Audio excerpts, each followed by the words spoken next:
Assalamualaikum warahmatullahi wabarakatuh. Halo kawan-kawan semua, selamat pagi, siang, dan malam.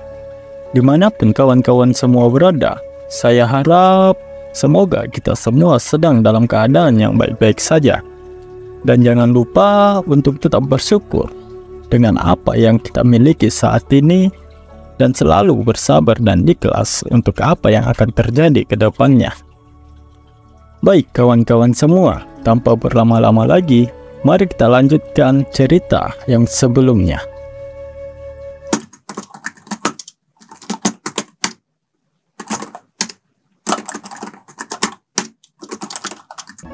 Baik kawan-kawan semua, sebelumnya Mimin mau minta maaf ya.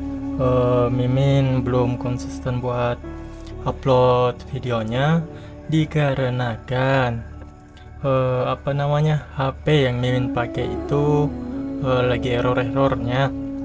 Beberapa hari ini sering muncul sendiri tampilan reboot, soalnya tombol volume tombol volume dan tombol powernya itu lagi bermasalah.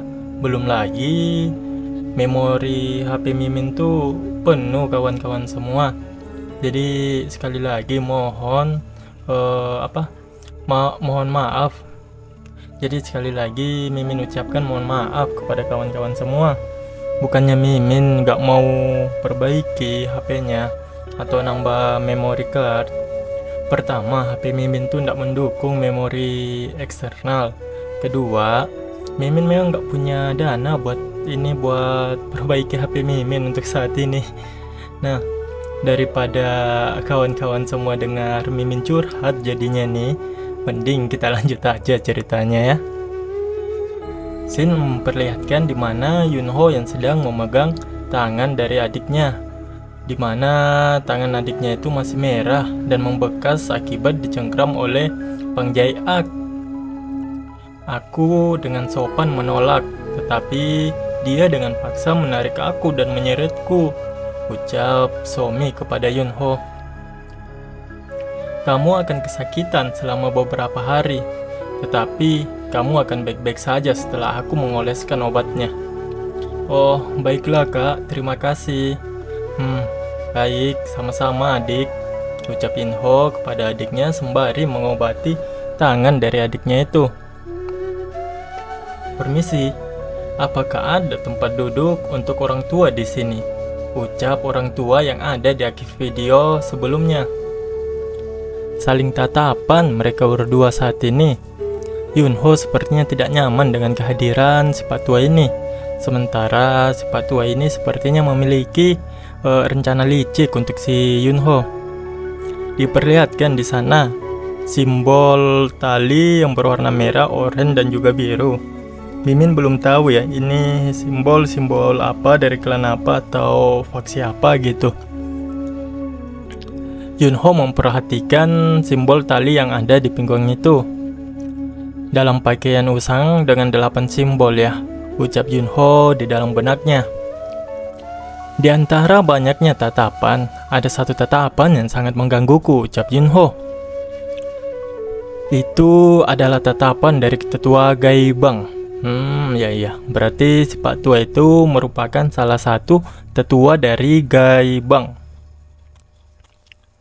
Sontak kaget Pak Tua itu mengetahui Yunho dapat mengenalinya. Pria tua ini sepertinya sudah keterlaluan dengan leluconnya, ucapnya sembari duduk di meja itu bersama Yunho dan adik Yunho. Aku dengar kamu menerima ajaran dari mendiang master. Ini untuk warna biru pertama yang kamu lingkari di atas, ucap Yunho balasnya. Mari kita langsung ke intinya saja, ucap Pak Tua itu. Jika tidak perlu basa-basi, maka itu lebih baik untukku. Meskipun pria tua ini bertahan hidup dengan mengemis, dia memiliki visi untuk menemukan individu-individu berbakat. Aku melihat potensi besar pada saudara juniorku. Apakah kamu bersedia bergabung dengan aliansi bela diri? Tawar Pak Tua itu kepada Yunho. Namun nampaknya Yunho tidak begitu tertarik dengan tawaran Pak Tua ini. Orang tua ini akan meletakkan sayap di punggungmu, saudara junior. Yunho berkata di dalam hatinya, aliansi bela diri ya. Persatuan seni bela diri. Persatuan teratas di dunia bela diri ya. Gumamnya sembari menatap petua itu dengan serius. Dua orang yang ada di dekat mereka lalu berkata, "Oh, dia adalah tetua Cuk Wainggai dari Gaibang." Bajingan kecil itu. Dia akan mendapatkan kesempatan besar kali ini. Mereka yang dipilih oleh tetua Cuk Wainggai semuanya berjalan di jalan yang benar dalam aliansi seni bela diri. Namun tidak bagi Yunho. Nampaknya dia tidak tertarik dan dia langsung menjawab, "Aku tidak mau," ucap Yunho sontak saja. Itu membuat Pak Tua itu menjadi kaget karena tawarannya ditolak mentah-mentah oleh Yunho. "Kamu langsung menolaknya?" Sedikit mengejutkan ucapnya. "Kamu mungkin terkejut," ucap Yunho. "Bolehkah aku menanyakan alasannya?" ucap Pak Tua itu kepada Yunho yang ingin tahu apa alasan dari Yunho menolaknya. Apakah aku perlu alasan untuk tidak mau?" ucap Yunho dengan cueknya. "Ya, anggap saja aku tidak tertarik," ucapnya lagi sembari seakan-akan merendahkan Pak Tua itulah. Di tengah-tengah mereka terlihat ada Somi yang cukup gelisah. Di tengah-tengah mereka berdua terlihat ada Somi yang cukup gelisah dengan pembicaraan kedua orang itu. "Jika itu keinginanmu, aku tidak akan memaksanya lagi. Tapi," ucap Pak Tua itu, "kamu pasti memiliki minat, bukan? Ancaman besar akan segera menghampiri saudara junior," ucap Pak Tua itu kepada Yunho yang mencoba merayunya dengan ancaman-ancaman yang dia pikirkan. Kwon Wang Paingji yang dikenal sebagai Unruly Blood Trusty Lord adalah nama yang diberikan kepadanya di Provinsi Habuk Paingga, dan dia menyandang gelar Raja Unai yang ke-24, ucap Pak Tua itu menjelaskan.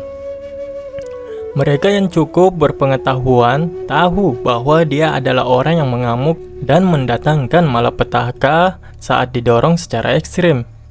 Dan orang itu yang dia sayangi lebih dari siapapun adalah bajingan celaka yang dipukuli oleh saudara junior. Orang tua ini meyakinkanmu.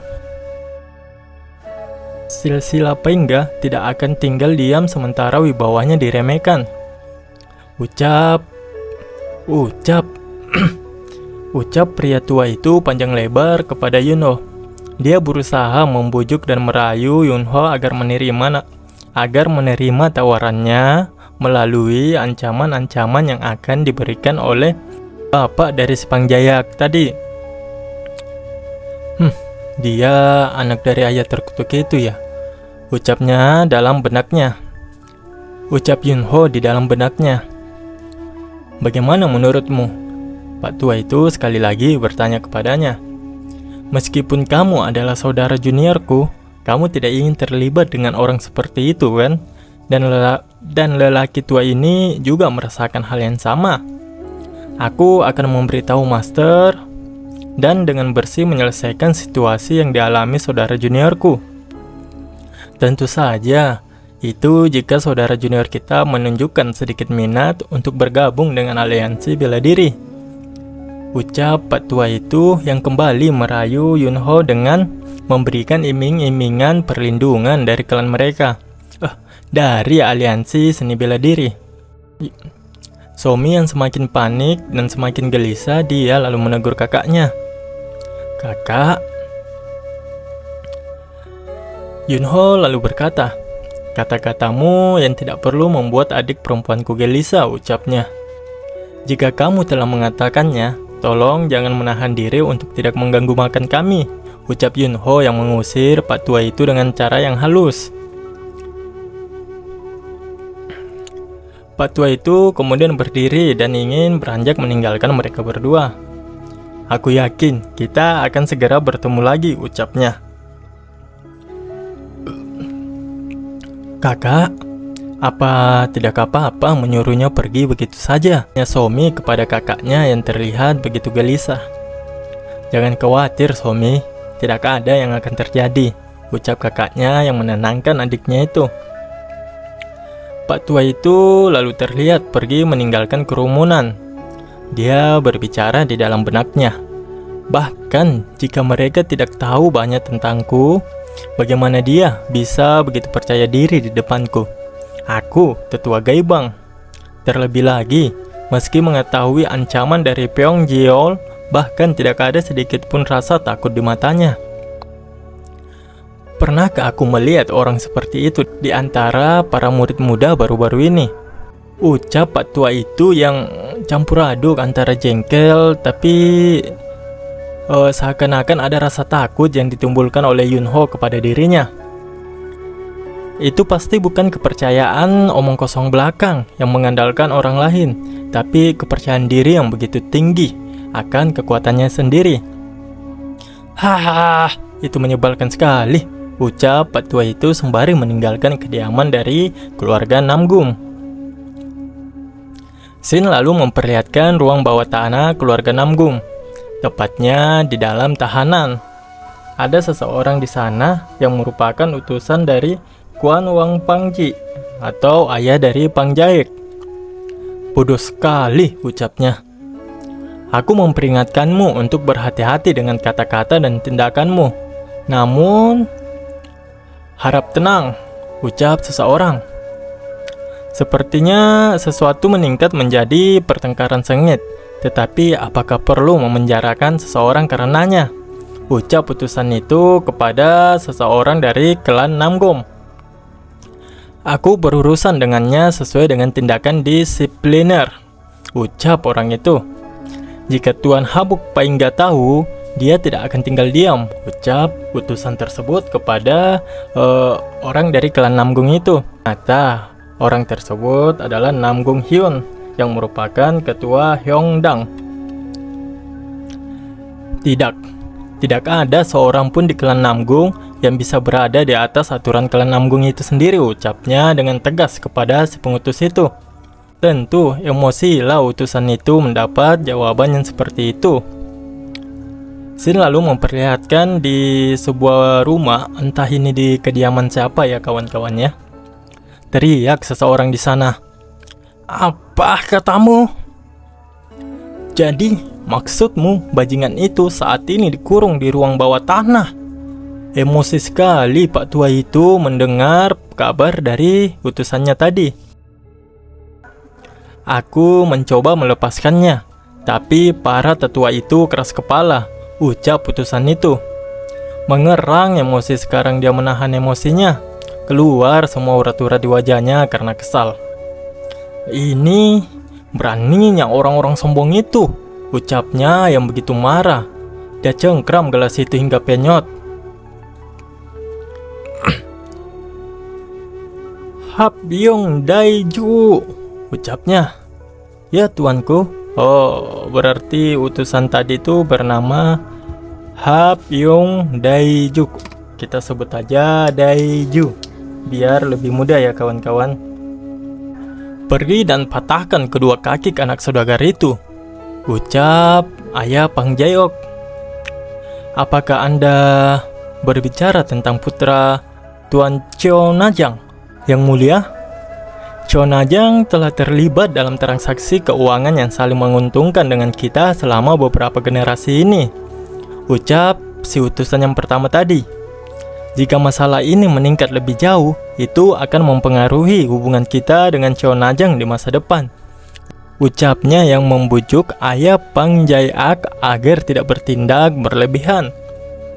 Marah ayah Pang Jaeak mendengar pernyataan dari utusan tersebut. Dia banting gelas tersebut hingga menghancurkan lantai. Jadi, kamu menyarankan bahwa sebagai seorang ayah, aku harus berdiri dan menonton sementara anakku dipermalukan dan dipenjarakan, ucapnya yang begitu marah di sana. Bukan itu maksud saya, Tuan, ucap ucap si utusan itu dengan gagapnya. Bagus, aku pribadi akan pergi dan mematahkan leher bocah itu, ucap Ayah Pangjayak dengan begitu sangat marah. Si Daeju lalu membujuk tuannya agar tuannya itu tetap tenang dan biar dia sendiri yang pergi mengurus bocah itu. Tolong tunggu. Astaga, baiklah, saya akan pergi, ucap Daeju kepada Ayah Pangjayak. Tolong coba mengerti tuan. Meskipun aku juga enggan, apa yang bisa kita lakukan ketika dia sangat menghormati bajingan itu? Ucap si utusan pertama kepada Daeju ya. Aku akan menangani situasi ini dengan hati-hati. Jadi harap tangani ini dengan tepat. Tenanglah, diam-diam saja. Aku akan mengurusnya tanpa ada yang tahu malam ini, ucap Daeju kepada utusan. Alhamdulillah, ucap Daeju kepada utusan yang pertama tadi. Scene lalu memperlihatkan di malam hari di kediaman keluarga Namgum. Terlihat di halaman utama masih begitu ramai orang yang ada. Tuan muda Cheonajang, ucap seorang pelayan wanita di sana yang menghampiri Yunho dan Somi. Yang mulia Cheonajang telah menginstruksikan saya untuk menyampaikan hal berikut. Karena diskusi diperkirakan akan berlanjut hingga larut malam, disarankan agar Anda beristirahat di kamar tamu terlebih dahulu. Tampaknya kesempatan bagi setiap orang untuk berkumpul di satu tempat sangat sedikit, sehingga percakapan cenderung menjadi panjang, ucap Somi kepada Yunho. Oke, ayo pergi. Kita juga akan memiliki sesuatu untuk dimakan.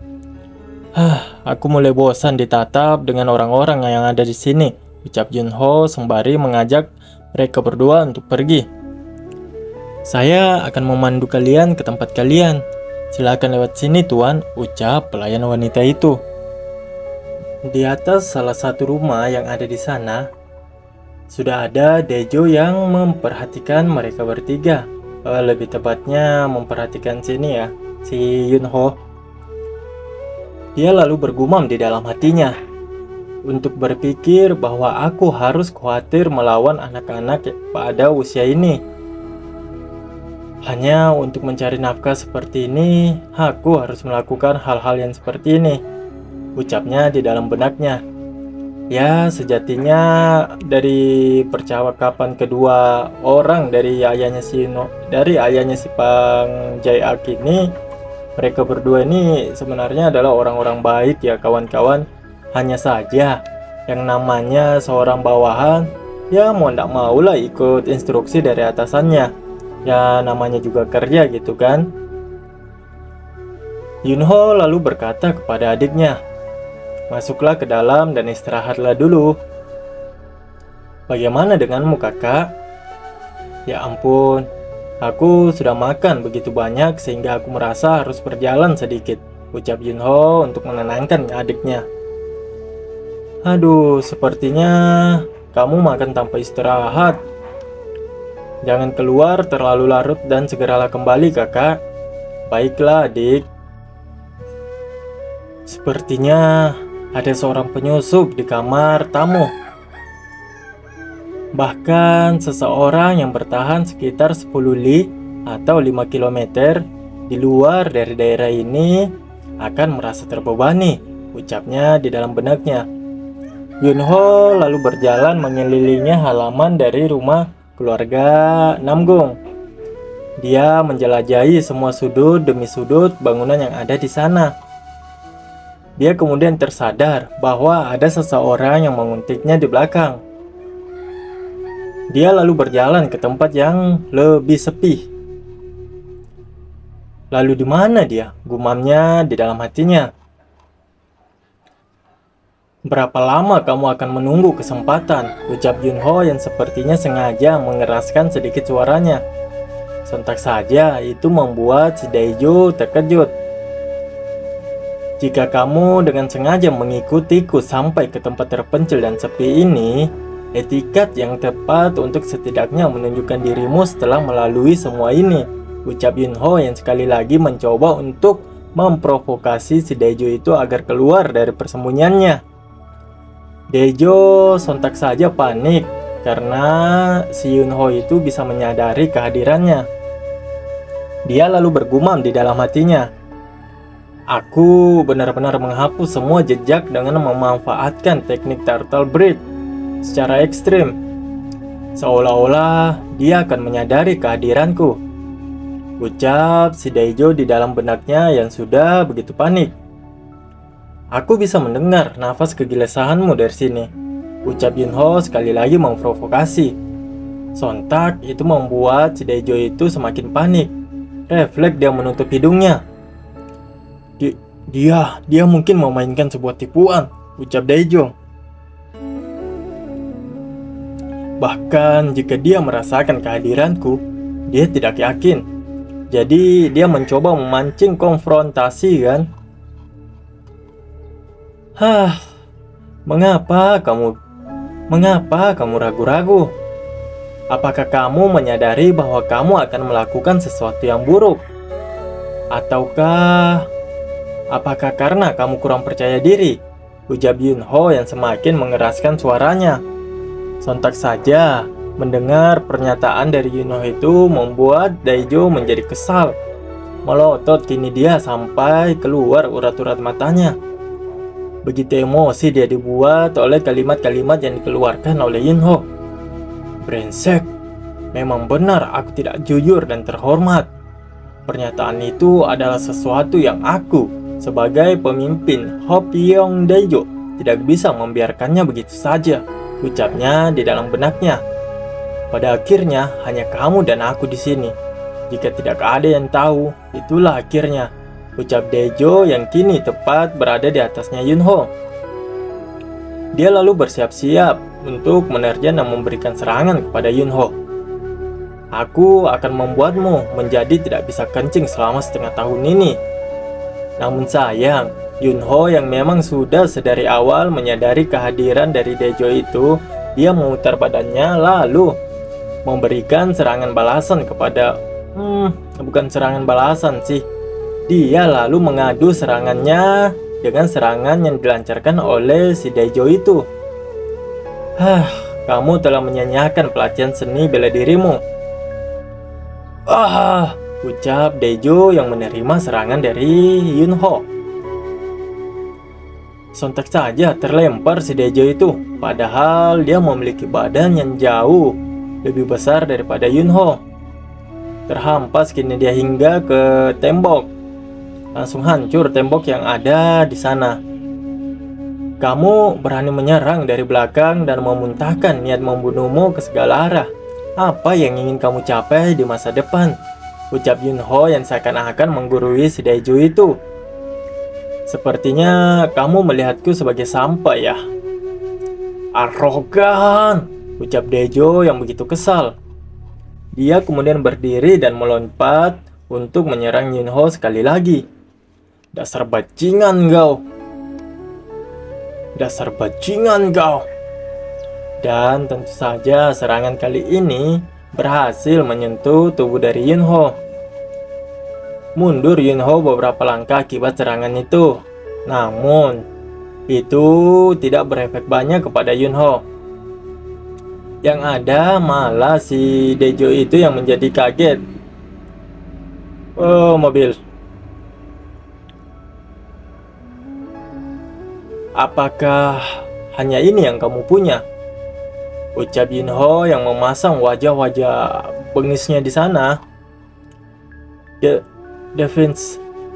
Defensif Kishil. Bagaimana anak bajingan muda sepertimu bisa memiliki defense Kishil yang begitu tangguh?" tanya Daejo yang masih bertanya-tanya dengan kekuatan yang dimiliki si Yunho ini. Terima kasih kepada masterku yang luar biasa," ucap Yunho yang begitu bangga memiliki seorang master yang kuat. "Jika kamu tidak berniat berhenti di sini, kirim seseorang yang lebih kuat lain kali. Sampaikan pesan ini pada ayah bajingan penuh nafsu itu," ucap Yunho yang meremehkan.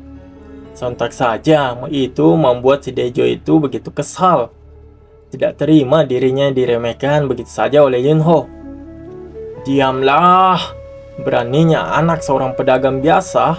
Namun sebelum menyelesaikan kalimatnya, Yunho sudah memberikan serangan berikutnya. Sontak saja itu membuatnya terlempar kembali ke dinding yang tempatnya terhampas pertama kali tadi. Nah begitu tuh kawan-kawan. Kalau berantem baku hantam itu ya dosa banyak bacot lah. Kalau bisa ada kesempatan hajar. Kalau bisa ada kesempatan hajar aja lah ya. Ini banyak bacot, nambah-nambahin durasi, baku hantam enggak. Oke, lanjut. Terlihat kini kondisi dari Dejo begitu buruk. Terkapar, dia tak berdaya di dinding itu.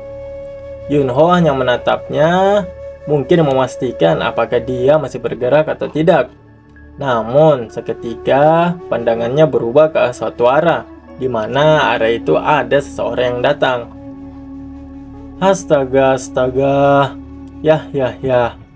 Aku kebetulan melewati daerah ini secara kebetulan dan tidak sengaja menyaksikannya. Ternyata si tetua Wanggai dari dari klan Gaibang yang datang. Saudara Junior, apakah kamu terluka? Bagaimana keadaanmu? Apakah kau baik-baik saja? Sembari dia senyum licik, biasa mencoba menawarkan bantuan agar si Yunho ini mau bergabung dengan aliansi seni bela diri. Yunho hanya menghela napasnya. Dia berkata, apanya yang luka? Bahkan tidak sehelai rambutku pun yang jatuh, ucap Yunho. Sungguh? Bahkan jika kamu mengatakan itu. Namun, belum menyelesaikan kalimatnya, dia dibuat kaget oleh seseorang yang sudah terkapar di dekat sana. Dia lalu melihatnya dan bertanya, kamu terlihat berpengalaman, tapi siapa kamu? Sontak saja ketika Pak Tua itu melihat begitu dekat dan begitu teliti, dia dikagetkan karena yang ada di depannya itu adalah Ho Pyong Daeju. Yunho lalu bertanya, apakah kamu mengenalnya? Pak Tua itu lalu menjawab, dia adalah master seni bela diri. Dia merupakan master seni bela diri yang luar biasa yang memimpin pasukan elit klan Habuk Paingga yang disebut Ho Pyong. Oh, baiklah. Apa? Baiklah, ucap Pak Tua itu dengan geramnya. Mungkin dia mikir ini bocah ini tidak ada takut-takutnya apa ya? Saudara Junior, ini bukan situasi yang bisa dianggap enteng, ucap tetua Wanggai itu. Pak Tua, ketua Wanggai. Tetua Wanggai aja lah. Fakta bahwa kepala klan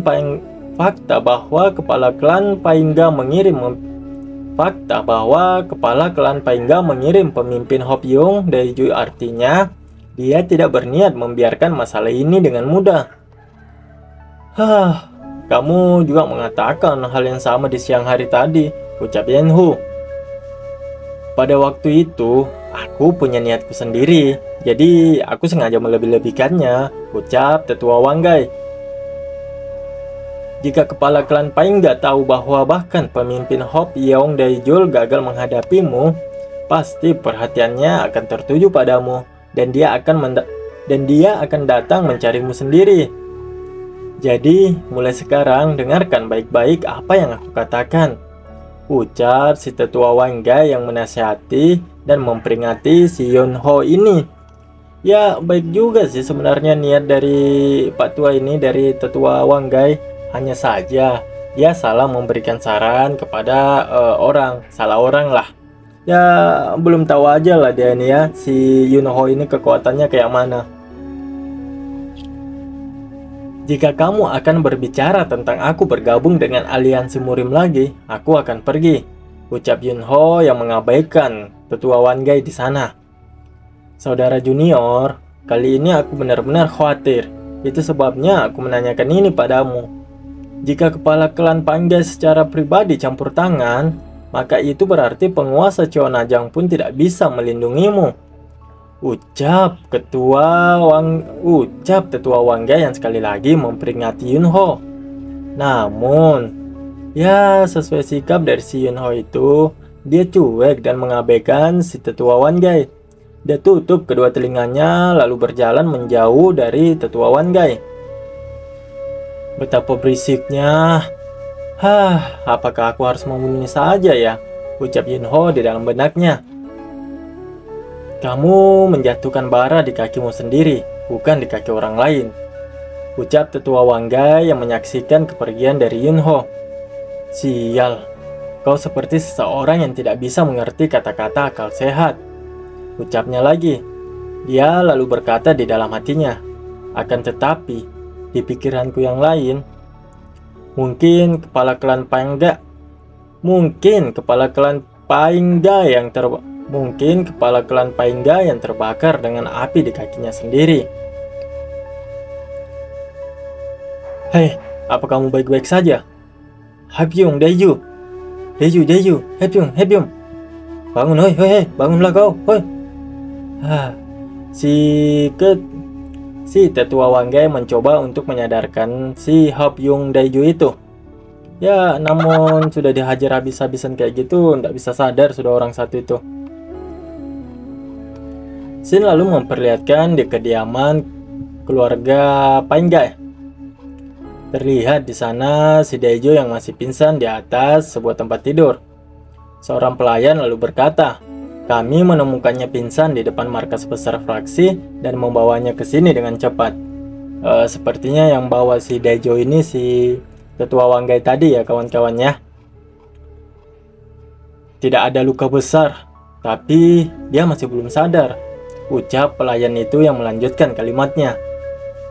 Terlihat di sana si tetua yang pertama, si utusan yang pertama itu, kita sebut aja lah si utusan baju kuning ini ya, atau si baju kuning. Si baju kuning pun terlihat begitu kesal. Dia lalu berkata, sialan. Oke kawan-kawanku semua, sampai di sini dulu ya. Sekali lagi pokoknya Mimin ucapkan mohon maaf kepada kawan-kawan semua kalau misalnya Mimin belum bisa konsisten untuk upload. Sekali lagi Mimin ucapkan juga terima kasih. Oke kawan-kawan semua, cukup sampai di sini untuk video kali ini. Sekali lagi Mimin ucapkan maaf ya buat kawan-kawan semua yang sudah setia menonton video-video dari Mimin. Maaf kalau misalnya Mimin belum bisa konsisten untuk upload videonya. Dan juga tak pernah bosan-bosannya Mimin ucapkan terima kasih banyak untuk kawan-kawan semua yang sudah mensupport Mimin. Saya Nara undur Pak. Saya Nara pamit undur diri. Wassalamualaikum warahmatullahi wabarakatuh.